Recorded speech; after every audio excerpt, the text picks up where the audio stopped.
नमस्कार, आप देख रहे हैं हिमाचल खबरनामा। मैं हूं आपके साथ दीक्षा शर्मा। सबसे पहले नजर डालते हैं कुछ खास सुर्खियों पर।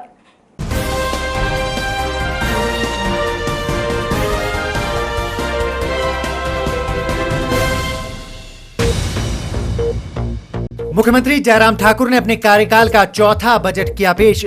50,192 करोड़ का बजट स्वास्थ्य, शिक्षा व महिला सशक्तिकरण पर रहा आधारित।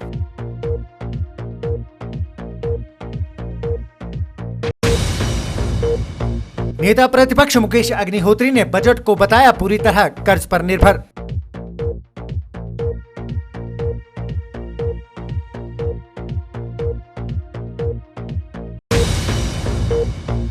मौसम विज्ञान केंद्र शिमला ने प्रदेश में 7 से 11 मार्च तक मौसम खराब रहने का जारी किया पूर्वानुमान।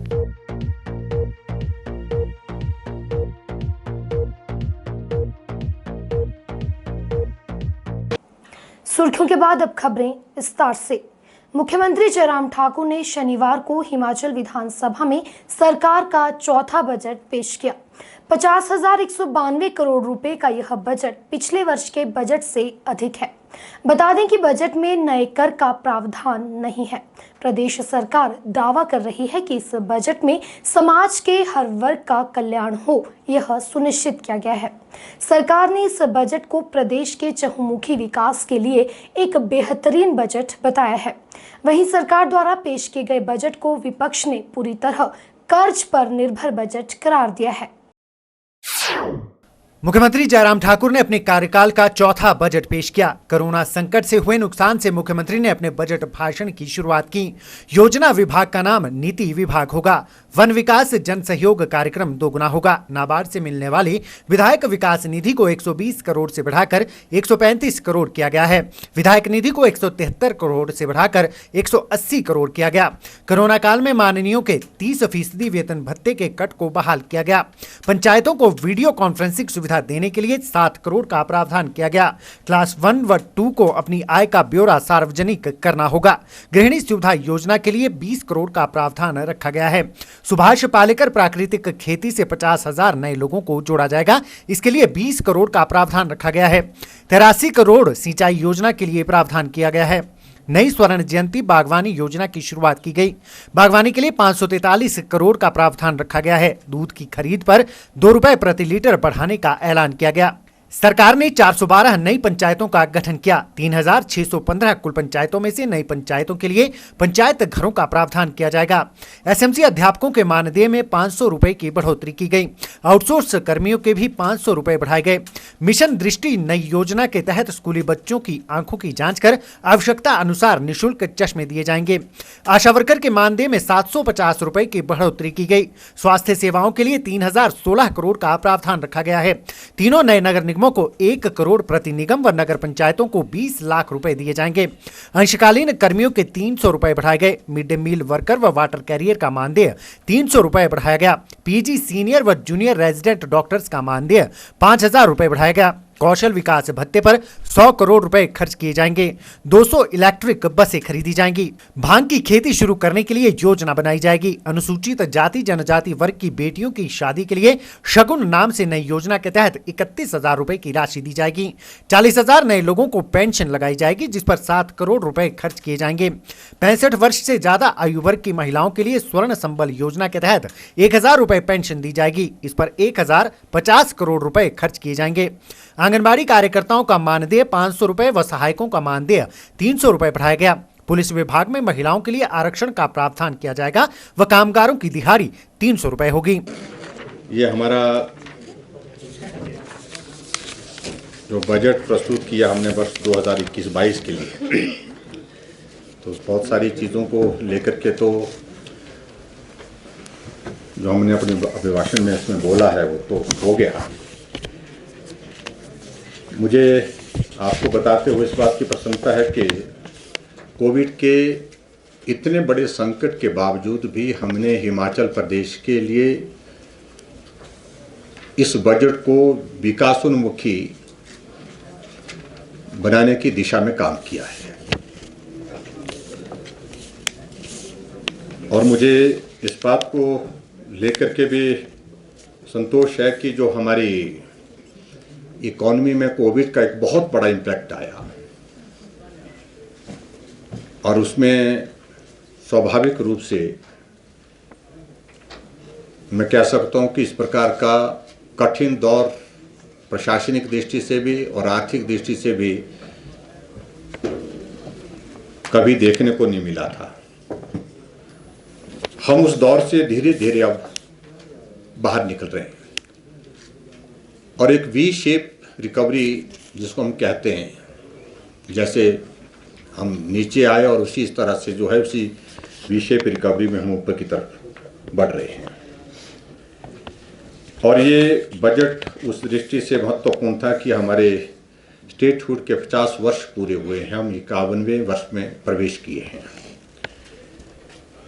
यह बजट महिला कल्याण और सशक्तिकरण की दृष्टि से हमने इसको, क्योंकि आबादी का 50% हिस्सा हमारी मातृशक्ति का है, महिलाओं का है, तो उनके लिए सशक्तिकरण की दृष्टि से उनके कल्याण के लिए इस बजट को आगे बढ़ाने का प्रयत्न किया है।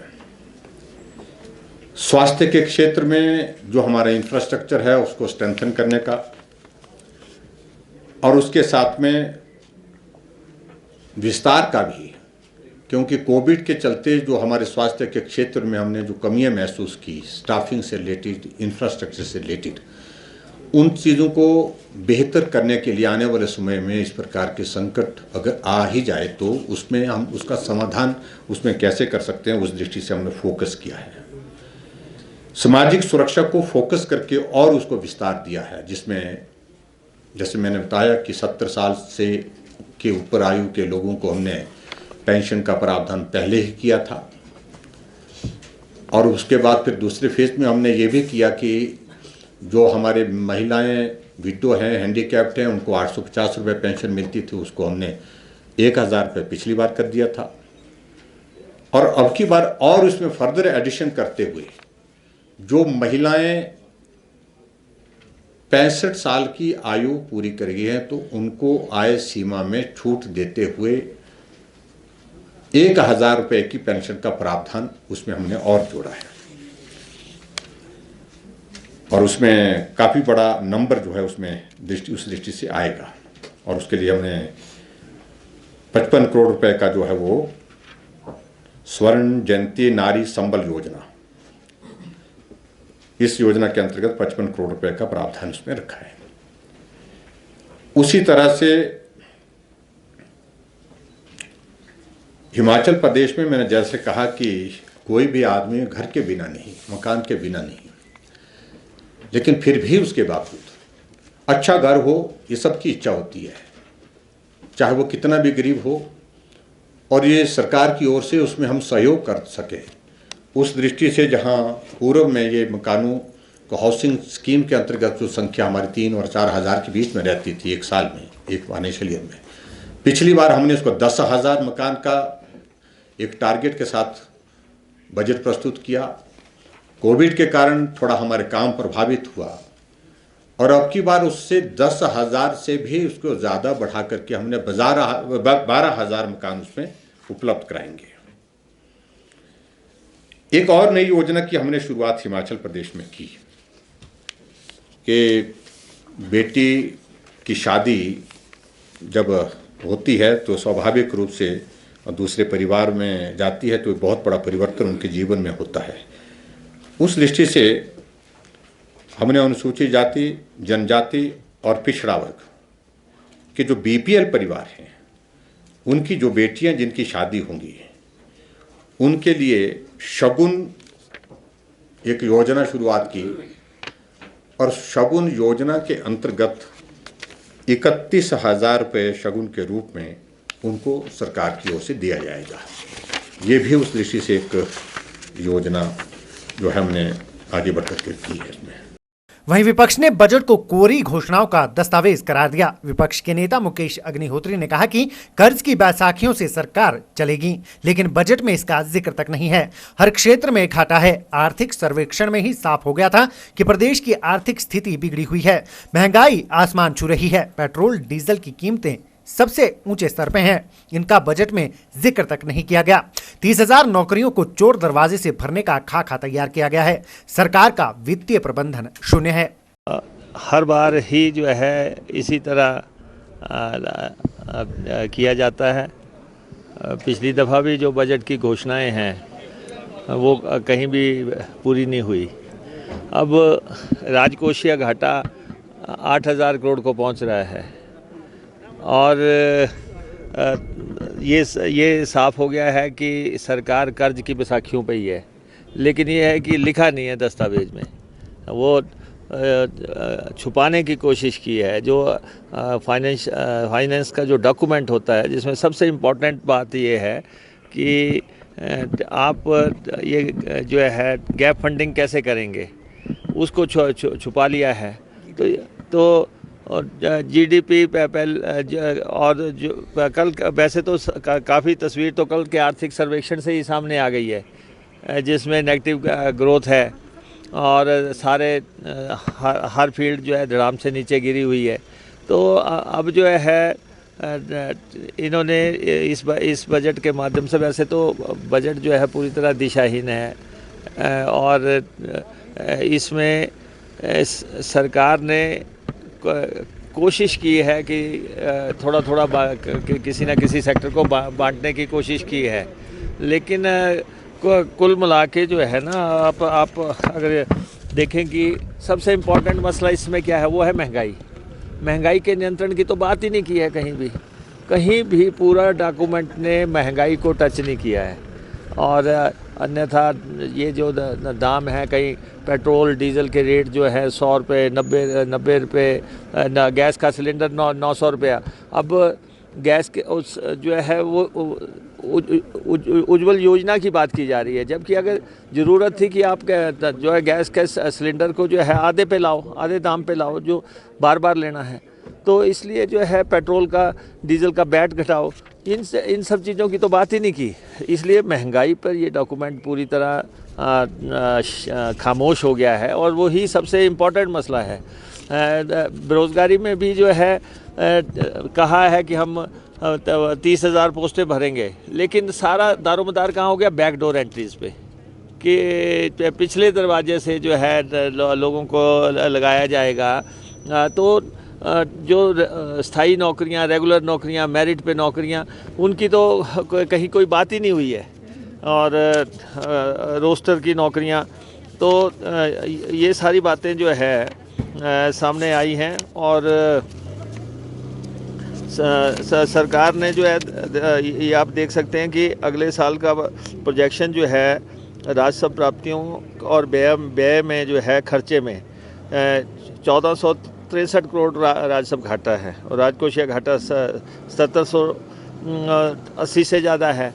तो ये सारा जो है, ये कहा है कि हम वित्तीय प्रबंधन करेंगे। वित्तीय प्रबंधन तो इनका शून्य है, कहीं वित्तीय प्रबंधन नहीं है।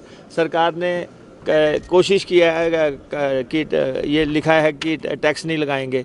अब मुख्यमंत्री हाउस में एश्योरेंस दें कि वो सारा साल कहीं कोई टैक्स नहीं लगाएंगे, हैं। कर मुक्त बजट जो अगर आप कहते हैं कि पेश किया है, तो सारा साल प्रदेश में कोई टैक्स लगना नहीं चाहिए। तो इसलिए ये सारी जो आंकड़ों की बाजीगिरी दिखाने की मुख्यमंत्री ने कोशिश की है, शायरो शायरी करने की कोशिश की है। आर्थिक रिकवरी स्टेट की नहीं हो पाई है। इन्होंने कहा है कि हम आश्वस्त हैं और नेगेटिव ग्रोथ हुई है, 6.2 की गिरावट है। तो इसलिए जो है विकास तो प्रदेश में ठप है। वो स्थिति आपके सामने है। लेकिन अब प्लानिंग डिपार्टमेंट का नाम बदल दिया, योजना का जो है निधि कर दिया, एक जो है मधुमक्खी बोर्ड बना दिया है।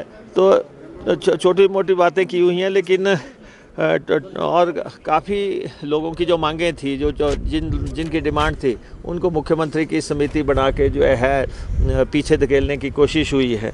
तो ये सारी बातें हैं।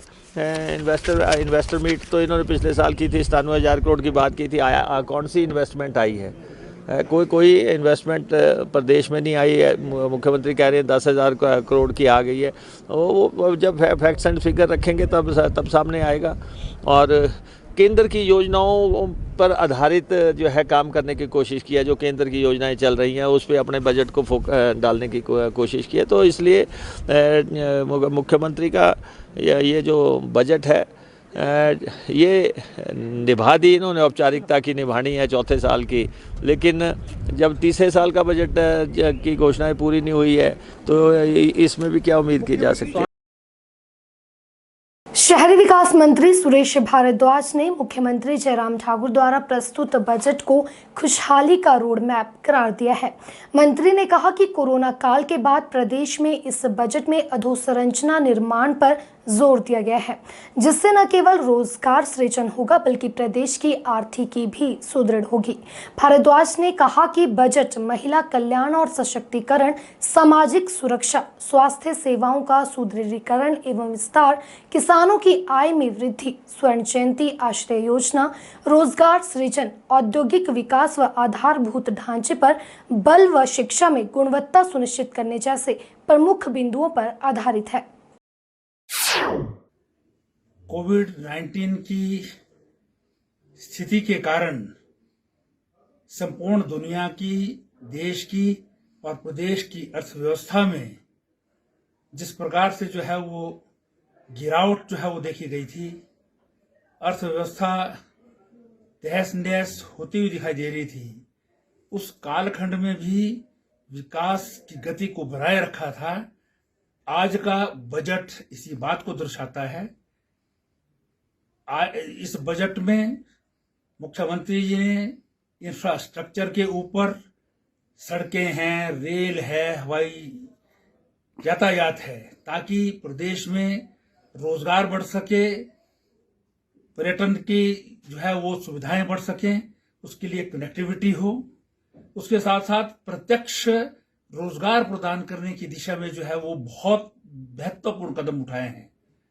सरकारी क्षेत्रों में, चाहे वो स्वास्थ्य विभाग हो, शिक्षा हो, या आपके जो है वो ट्रांसपोर्ट हो, अन्य विभाग हो, उनमें सीधी भर्ती के अनेकों पदों का सृजन करके उनके नियुक्तियों की जो है वो घोषणा की है।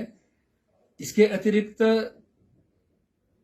सड़कों पर पूरे प्रदेश में जो है वो मुख्य रूप से जो है वो एम्फेसिस दिया गया है, और इस बजट में महिलाओं का जो है विशेष रूप से जो है वो ध्यान रखा गया है, क्योंकि महिलाएं आधी आबादी है, इसलिए उनका संरक्षण, उनका विकास जो है वो भारतीय जनता पार्टी की प्राथमिकता में है। उस दृष्टि से अनेकों योजनाएं जो है वो माननीय मुख्यमंत्री जी अपने इस बजट में दी है।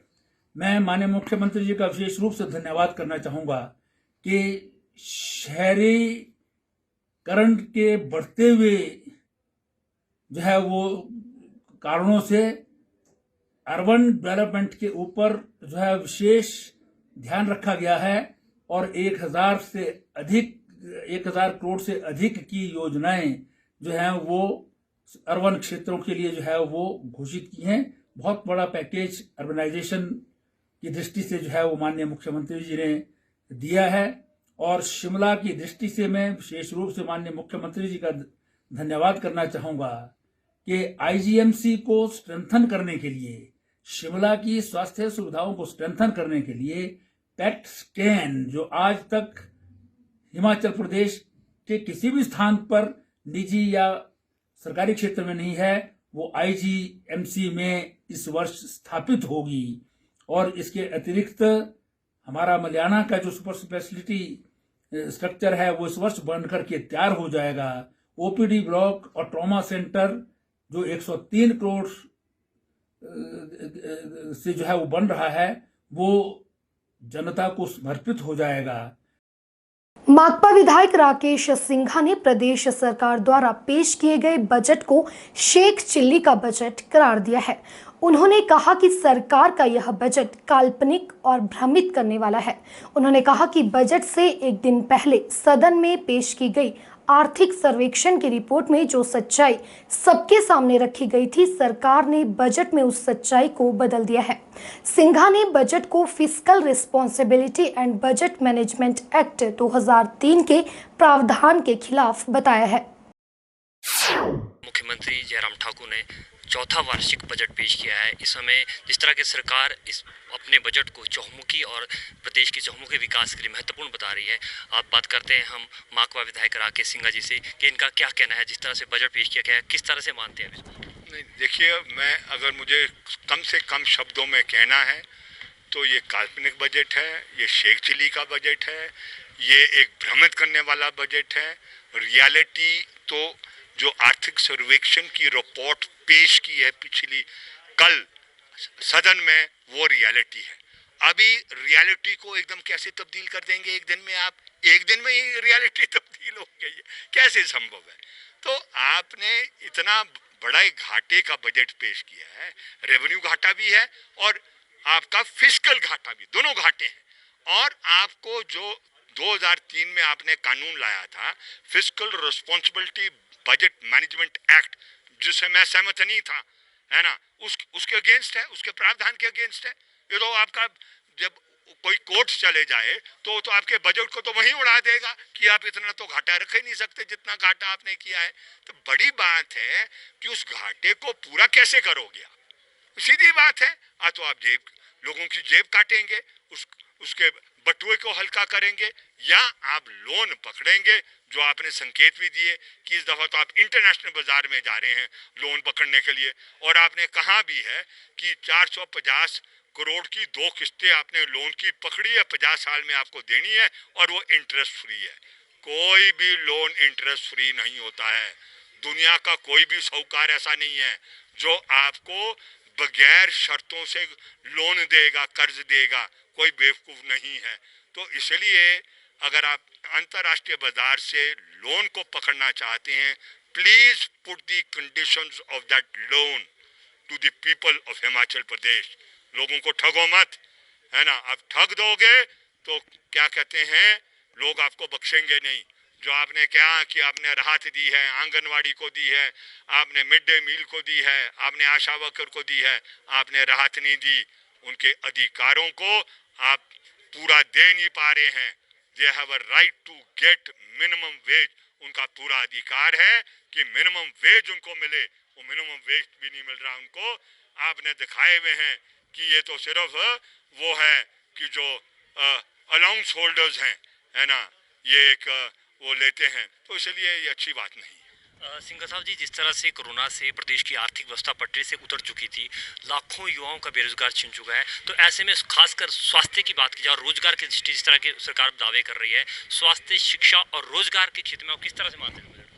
देखो, शिक्षा तो आपको पता है कि पूरी बंद रही है। पूरे आपके पिछले साल सिर्फ पैसे ऐंठने का काम किया है, प्राइवेट ने भी किया है और सरकार ने भी किया है। सरकार ने सिर्फ ट्यूशन फीस ली है, जो प्राइवेट है उसने तो मौका ढूंढा, जो उसका स्टाफ था वो निकाल दिया और बच्चों के माँ बाप से खूब पैसे ऐंठे हैं प्राइवेट ने, तो वो किया।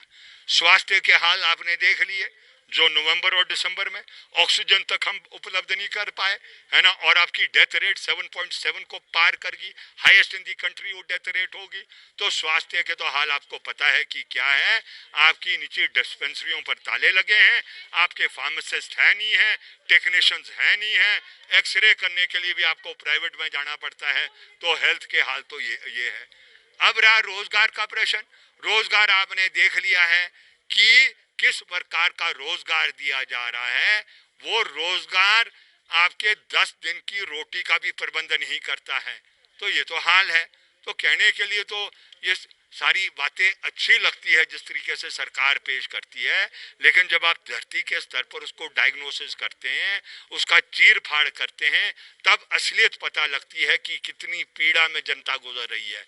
तो जो पीड़ा जनता की चल रही थी, इस बजट को पेश करने के बाद वो पीड़ा समाप्त नहीं होने वाली है। ये ख्याल रखें आप, पीड़ा वो चली रहेगी जब तक आप आर्थिक सर्वेक्षण को इसका सुधार नहीं करोगे, और इसका सुधार का मतलब क्या है? उसका सुधार का मतलब है कि कृषि में सुधार लाना, बागवानी में सुधार लाना। बगैर कृषि और बागवानी को लाभदायक बगैर किए हुए आप लोगों को राहत नहीं दे पाओगे। तो मेन काम आपका है कि कृषि और बागवानी को लाभदायक बनाए, जिससे कि जो कृषक है और जो बागवान है अपना जीवन यापन सही तरीके से चलाने में सक्षम हो। अगर अंकों की बात की जाए तो 100 में से कितने अंक देंगे आप सरकार के बजट को? शायरी के लिए 100 में से 100, लोगों को ठगने के लिए 100 में से 100। रियलिटी में अब मैं कह नहीं सकता हूं कि कितना दूंगा, क्योंकि मैं खुद जो इसके इम्प्लीकेशन होने वाले हैं वो समय में पता लगते हैं, वो पेश करने से थोड़ी नहीं पता लगते हैं, वो तो समय में लगेंगे। तो इसलिए वो ये अंक देने का विषय नहीं है। ना मैं मास्टर हूँ ना वो अध्यापक है, मैं मास्टर बन नहीं सकता हूँ। हाँ, सरकार है, पूरी है, और ये कोई बजट कोई मुख्यमंत्री का नहीं होता है, ये तो पूरी सरकार का, कैबिनेट का है, और कैबिनेट के पीछे पूरा प्रशासन है, हर महकमे है, तो उनकी सूझबूझ होगी। लेकिन मेरी सूझबूझ के साथ वो मेल कहीं खा नहीं रही। जी जी, राकेश सिंह जिस तरह से बता रहे हैं कि भले ही बजट में बड़े बड़े दावे किए गए हैं, रोजगार के दावे किए सरकारी और निजी क्षेत्र में, लेकिन जब तक किसानों, बागवानों और रोजगार जो बेरोजगार हुए उनको रोजगार नहीं दिया गया, जब तक प्रदेश की आर्थिक स्थिति को मजबूत नहीं किया गया, तब तक ये बजट धरातल पर सही तरह से खरा नहीं उतरेगा। शिमला से अपने सहयोगी कल्याण बेवटा के साथ कैलाश वर्मा की रिपोर्ट। मुख्यमंत्री जयराम ठाकुर द्वारा पेश किए गए बजट को शिमला ग्रामीण से कांग्रेस विधायक विक्रमादित्य सिंह ने मिला जुला बजट करार दिया है। उन्होंने बजट में आईपीएच और पीडब्ल्यूडी विभाग में आउटसोर्स आधार पर भर्तियां करने के फैसले का स्वागत किया है। उन्होंने कहा कि बजट में स्वास्थ्य और इंफ्रास्ट्रक्चर के क्षेत्र में कुछ खास प्रावधान नहीं किया गया है। कोविड काल में रोजगार को बढ़ावा देने के जो प्रयास किए जाने चाहिए थे वो बजट में नहीं है। ज्यादातर केंद्र प्रायोजित योजनाओं का बजट में उल्लेख किया गया है। विक्रमादित्य सिंह ने कहा कि कुछ एक अच्छे कार्यों की बजट में घोषणा की गई है, लेकिन अगर बात आम जनता, कर्मचारियों और बागवानों की करें तो इन वर्गों के लिए सरकार का यह बजट खरा नहीं उतरा है। उन्होंने कहा कि विपक्ष बजट की कमियों को सदन में उजागर करेगा।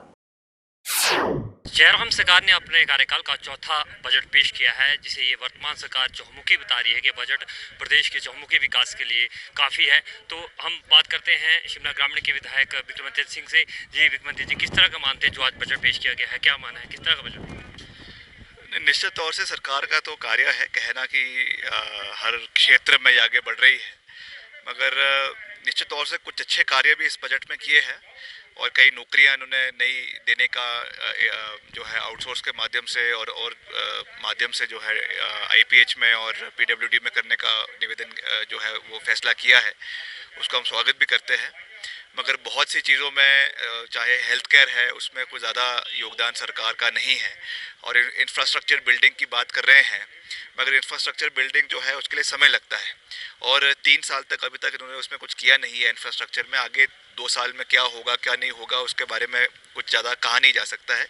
तो मैं समझता हूँ कि कोविड काल में जिस तरीके का खास रूप से एम्प्लॉयमेंट के एवेन्यूज़ को बढ़ाने के लिए कदम लिए जाने चाहिए थे, उसमें केवल लिप सर्विस की गई है। बाकी अभी मैंने डिटेल में इसको बजट को पढ़ा नहीं है, हम इसको 1-2 दिन में पढ़ेंगे। बाकी जो इसका अपना वक्तव्य है उसे हम विधानसभा के अंदर जो है सरकार की कमियां हैं उसको बड़े विस्तार पूर्वक विधानसभा में रखेंगे। जिस तरह से कोरोना काल में जो आर्थिक व्यवस्था थी पटरी से उतर गई थी, उसके लिए जो यहाँ बजट में प्रावधान किया गया है उसमें क्या मानते हैं आप, खासकर स्वास्थ्य के क्षेत्र?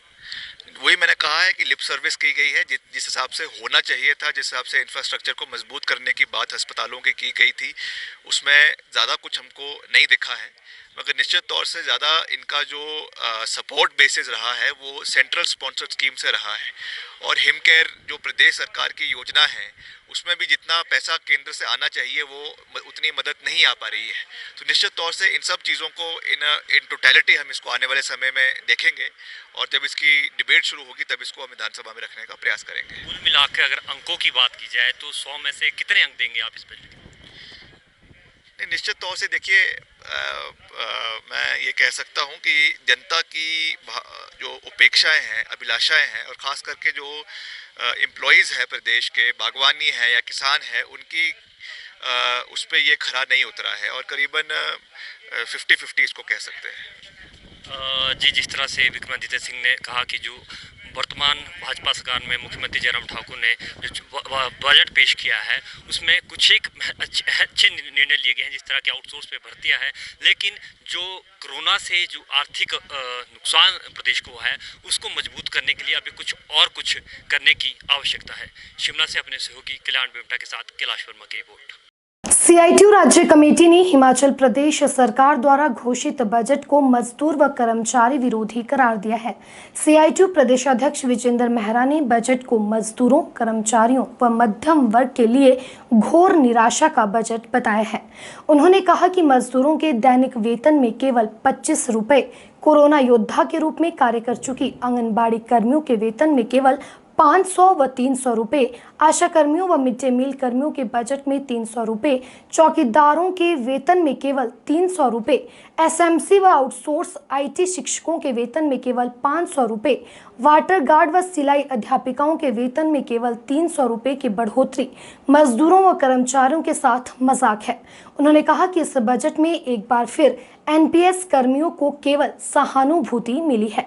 आउटसोर्स कर्मियों को भी बजट में निराशा ही हाथ लगी है। विजेंद्र मेहरा ने कहा कि पर्यटन व ट्रांसपोर्ट सेक्टर की भी बजट में अनदेखी की गई है। उन्होंने प्रदेश सरकार पर वर्ष 2003 के बाद नियुक्त कर्मियों व कॉन्ट्रैक्ट कर्मियों से धोखा करने का आरोप लगाया है। उन्होंने कहा कि बजट में सरकार का मजदूर व कर्मचारी विरोधी चेहरा बेनकाब हो गया है।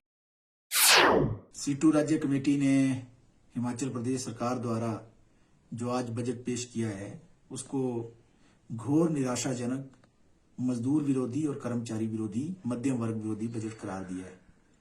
इस बजट को पढ़ने से स्पष्ट हो रहा है, 68 पेज में आप देखेंगे कि मजदूरों और कर्मचारियों का जिक्र जाकर जो है लास्ट के 67 और 68 पेज पर होता है। तो अपने आप में ही ये दिशा दिखा रहा है बजट कि इस सरकार के लिए मजदूर और कर्मचारी कभी भी उसकी प्राथमिकता में ना रहे हैं, न इस बजट के अंदर हैं। जिस तरीके से जो बजट में वेतन में भी जो बढ़ोतरी की गई है, 25 रुपया केवल मजदूरों का दिहाड़ी बढ़ाई गई।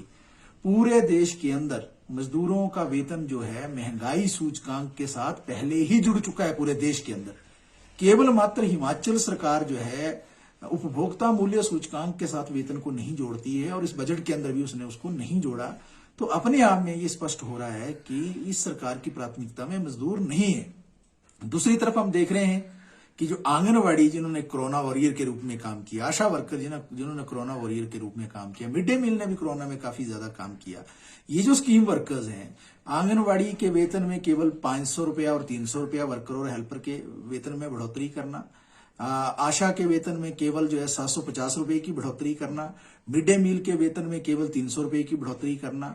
इसके साथ साथ जो चौकीदार हैं, जो एसएमसी और जो आउटसोर्स आईटी टीचर्स हैं, उनके वेतन में केवल 500 रुपए की बढ़ोतरी करना, वाटर गार्ड के वेतन में केवल 500 रुपए की बढ़ोतरी करना, water career, part time workers जो हैं, सिलाई कढ़ाई की जो अध्यापिकाएं हैं, ये जो सारे सेक्शंस हैं, इनके वेतन में अंश मात्र बढ़ोतरी करके जो है ये मजाक किया सरकार ने अपने आप में। ये घोर मजाक है अपने आप में कि ऐसे समय में जो सबसे गरीब लोग हैं, जिनका वेतन ही 2300 रुपए से शुरू होता है और 6800 रुपए पर जाकर खत्म हो जाता है, उनको 300 और 500 रुपया का बढ़ोतरी कर रही है ये सरकार। और उपभोक्ता मूल्य सूचकांक के साथ जो सरकार वेतन को मजदूरों के नहीं जोड़ रही है। तो अपने आप में ये बजट जो है मजदूरों में, कर्मचारियों में, मध्यम वर्ग में घोर हताशा पैदा करेगा। और इस बजट में कहीं भी जो है ये नजर नहीं आ रहा है कि सरकार की तरफ से कोई दिशा है जो मजदूर और कर्मचारी के पक्ष में। ये पीठ इस बजट ये सरकार अपनी पीठ थपथपाना चाह रही है इस बजट के माध्यम से। कह रहे हैं कि हमने बीओसीडब्ल्यू के माध्यम से कोरोना में बहुत अच्छा काम किया। बीओसीडब्ल्यू का एक अलग से कानून है जिसके पैसे में सरकार हस्तक्षेप कर भी नहीं सकती है। तो बीओसीडब्ल्यू ने जो श्रमिक कल्याण बोर्ड ने काम किया वो एक अलग तरह का काम है, उसमें सरकार का कोई ज्यादा लेना देना नहीं है। लेकिन जो हम देख रहे हैं कि जो ट्रांसपोर्ट का जो सेक्टर है, जो ट्रांसपोर्ट का सेक्टर है, जो टूरिज्म का सेक्टर है, जो स्किल डेवलपमेंट का सेक्टर है, जो आउटसोर्स है, जो एनपीएस है, एनपीएस का तो सबसे ज्यादा मजाक उड़ाया इस बजट ने। बाकियों को थोड़ा थोड़ा जो है पैसा दे भी दिया और उनको ठगने का काम किया सरकार ने, लेकिन एनपीएस के लिए केवल सहानुभूति शब्द जो है वो जोड़ा, केवल सहानुभूति। एक भी रुपया, एक भी बेनिफिट, एक भी कुछ भी चीज जो है एनपीएस को नहीं दी, न्यू पेंशन स्कीम धारक जो, उनको केवल ये कहा कि इनकी मांगों पर सहानुभूति पूर्वक जो है सरकार विचार कर रही है। तो इस बजट को सीटू राज्य कमेटी कुल मिलाकर जो है घोर निराशाजनक करार देती है और ये मजदूर, कर्मचारी, मध्यम वर्ग सबके ये खिलाफ बजट है और इसलिए इस बजट को पूरी तरह से हम नकारते हैं। 2021-22 के बजट में प्रदेश सरकार द्वारा आशा वर्करों के मानदेय में की गई 750 रुपए की बढ़ोतरी के लिए प्रदेश आशा वर्कर की अध्यक्षा सत्या रांटा ने मुख्यमंत्री जयराम ठाकुर का आभार जताया है। उन्होंने कहा कि महंगाई के इस दौर में सरकार द्वारा आशा वर्करों के मानदेय में की गई वृद्धि से उन्हें हल्की राहत मिली है। वहीं उन्होंने कहा कि हाल ही में जिला कांगड़ा में आशा वर्कर की दर्दनाक मौत हुई है। ऐसे में उन्होंने सरकार से मृतिका के परिवार को आर्थिक सहायता देने की मांग की है। उन्होंने मांग की है कि सरकार एक ऐसी पॉलिसी बनाए जिसमें ड्यूटी के दौरान अगर किसी आशा वर्कर की मौत हो तो पीड़ित परिवार को आर्थिक सहायता मिल सके। आज सबसे पहले तो हम सीएम साहब का धन्यवाद करते हैं कि उन्होंने 750 रुपये हमारे फिर से बढ़ा दिए हैं। मानदेय में थोड़ी सी बढ़ोतरी हो गई है, पर इस महंगाई के दौर पर काफ़ी तो नहीं है, चलो फिर भी थोड़ी सी राहत मिल गई है, तो उसके लिए हम बहुत बहुत धन्यवाद करते हैं। और स्वास्थ्य मंत्री श्री राजीव सहगल जी का भी, उनसे भी हम मिले थे तो उन्होंने भी आश्वासन दिया था कि कुछ आपके लिए ज़रूर किया जाएगा। तो चलो इतना ही काफ़ी है। बाकी हमारी एक कांगड़ा में एक आशा वर्कर की बहुत ही दर्दनाक मौत हुई है, उसके लिए हम सीएम साहब से और स्वास्थ्य मंत्री जी से थोड़ा सा विनम्र निवेदन करते हैं कि उनके लिए, उनके परिवार के लिए थोड़ी सी राहत दी जाए। थोड़ा सा उनको मतलब उनके परिवार की जो आर्थिक स्थिति है वो सही नहीं है, छोटे छोटे बच्चे हैं, ड्यूटी टाइम में बेचारी की मौत हो गई है। तो हम चाहते हैं कि हमारे लिए कोई ऐसी पॉलिसी बनाई जाए कि ऐसी ड्यूटी टाइम में अगर किसी भी हमारी बहन की डेथ होती है तो हमें कुछ ना कुछ सहायता प्रदान की जाए। विधानसभा में बजट सत्र खत्म होने के बाद वन युवा सेवाएं एवं खेल मंत्री राकेश पठानिया जिला सोलन के कहला क्षेत्र में डोम देवता युवक मंडल दाउंटी द्वारा आयोजित क्रिकेट प्रतियोगिता के समापन समारोह में बतौर मुख्य अतिथि शामिल हुए। इस दौरान उन्होंने विजेता टीम को सम्मानित किया और प्रतियोगिता में भाग लेने वाले खिलाड़ियों को प्रोत्साहित किया। कार्यक्रम में खेल जगत में अर्जुन अवार्ड से सम्मानित धाविका सुमन रावत ने भी विशेष अतिथि के रूप में शिरकत की। जिला सोलन के कहला क्षेत्र में डोम देवता युवक मंडल दाउंटी द्वारा आयोजित क्रिकेट प्रतियोगिता के समापन समारोह में खेल मंत्री राकेश पठानिया बतौर मुख्य अतिथि पहुंचे। इस दौरान क्षेत्रवासियों द्वारा उनका भव्य स्वागत किया गया। खेल जगत में अर्जुन अवार्ड से सम्मानित धाविका सुमन रावत ने भी इस अवसर पर विशेष रूप से शिरकत की। 26 जनवरी से चल रही इस क्रिकेट प्रतियोगिता में युवा खिलाड़ियों ने बड़े ही उत्साह के साथ हिस्सा लिया और अंततः एशियन डायनामाइट टीम ने ट्रॉफी अपने नाम की। इस मैच में युवा खिलाड़ी Sonu man of the match और अंकित मैन ऑफ द सीरीज रहे। इस अवसर पर खेल मंत्री राकेश पठानिया ने सभी प्रतिभागियों का हौसला बढ़ाया। इस दौरान मंत्री ने क्षेत्र के खेल मैदान के विस्तारीकरण के लिए 15 लाख रुपए देने की भी घोषणा की। कार्यक्रम में खेल प्रकोष्ठ शिमला ग्रामीण संयोजक मुनीश महेंद्रू, मोहित, अमन, सुशांत व अन्य गणमान्य लोग भी मौजूद रहे। हिमाचल प्रदेश में एक बार फिर मौसम करवट बदलेगा। मौसम विभाग की माने तो 7 मार्च से लेकर 11 मार्च तक पूरे प्रदेश में बादल बरसने का पूर्वानुमान है। वहीं मौसम विभाग ने 7 मार्च को मध्य और उच्च पर्वतीय 8 जिलों में भारी बारिश और बर्फबारी के लिए ऑरेंज अलर्ट जारी किया है। पश्चिमी विक्षोभ की सक्रियता से मौसम में यह बदलाव आ रहा है। हिमाचल प्रदेश में मौसम फिर से करवट बदलेगा। मौसम विभाग ने बारिश और बर्फबारी को लेकर फिर से अलर्ट जारी किया है। शनिवार देर रात से मध्यवर्ती क्षेत्रों में बारिश को लेकर येलो अलर्ट जारी किया गया है, जबकि 7 मार्च को 9 जिलों के लिए ऑरेंज अलर्ट की चेतावनी जारी की गई है। इसमें लाहौल स्पीति, किन्नौर, चंबा, मंडी, कुल्लू, शिमला, चंबा, सोलन व सिरमौर जिलों के लिए ऑरेंज अलर्ट जारी हुआ है। इसके चलते कई क्षेत्रों में बारिश, बर्फबारी, आंधी तूफान, बिजली गिरने और ओलावृष्टि की संभावना है। वहीं उन्ना, बिलासपुर, हमीरपुर, कांगड़ा, सोलन के नालागढ़ बद्दी, सिरमौर के नाहन व पांवटा साहिब के लिए येलो अलर्ट जारी है। मौसम विभाग के निदेशक मनमोहन सिंह ने कहा कि शनिवार देर रात से प्रदेश में मौसम करवट बदल सकता है। 4 जिलों में बर्फबारी होने की ज्यादा संभावना है। वहीं प्रदेश के मध्यवर्ती क्षेत्रों में बारिश को लेकर येलो अलर्ट जारी किया गया है। उन्होंने कहा कि आगामी दिनों में भारी बारिश और बर्फबारी होने से तापमान में भी गिरावट दर्ज की जा सकती है। आज रात से हिमाचल प्रदेश के कुछ एक इलाकों में बारिश हो सकती है और जो थंडर भी हो सकता है, साथ में हेल स्टॉर्म होने की भी पॉसिबिलिटी है। ये जो एक्टिविटी है वो आज रात से हो सकती है, जिसमें जो आज वार्निंग है वो 3 डिस्ट्रिक्ट में दी हुई है, जिसमें डिस्ट्रिक्ट कुल्लू, कांगड़ा और चंबा डिस्ट्रिक्ट है। और उसके बाद कल भी मौसम जो है वो कंटिन्यू ऐसे वो ख़राब रहेगा। उसमें कल जो कुछ एक इलाकों में हैवी बारिश या स्नोफॉल होने की भी पॉसिबिलिटी है, जिसमें डिस्ट्रिक्ट लाहौल स्पीति और जो कुल्लू का एरिया है और साथ में चंबा का एरिया है, जहाँ पे पॉसिबिलिटी रहेगी कि हैवी रेनफॉल या स्नोफॉल हो सकता है। और जो हिमाचल प्रदेश के निचले इलाके होंगे, मिड हिल्स वाले इलाके हैं, उसमें भी जो हेल स्टॉर्म होने की पॉसिबिलिटी है और कुछ एक जगह पे थंडर और लाइटनिंग भी हो सकती है। और उसके बाद जो 8 तारीख को जो मौसम ऑलमोस्ट क्लियर हो जाएगा, कुछ एक जगह पे ही 1-2 स्थानों पे बारिश रहेगी। उसके बाद जो 9 तारीख को मौसम क्लियर रहेगा। उसके बाद भी एक वेस्टर्न डिस्टर्बेंस आ रही है, जिससे मौसम दोबारा से 10 तारीख से ख़राब हो सकता है। हिमाचल खबरनामा के इस अंक में इतना ही। नमस्कार।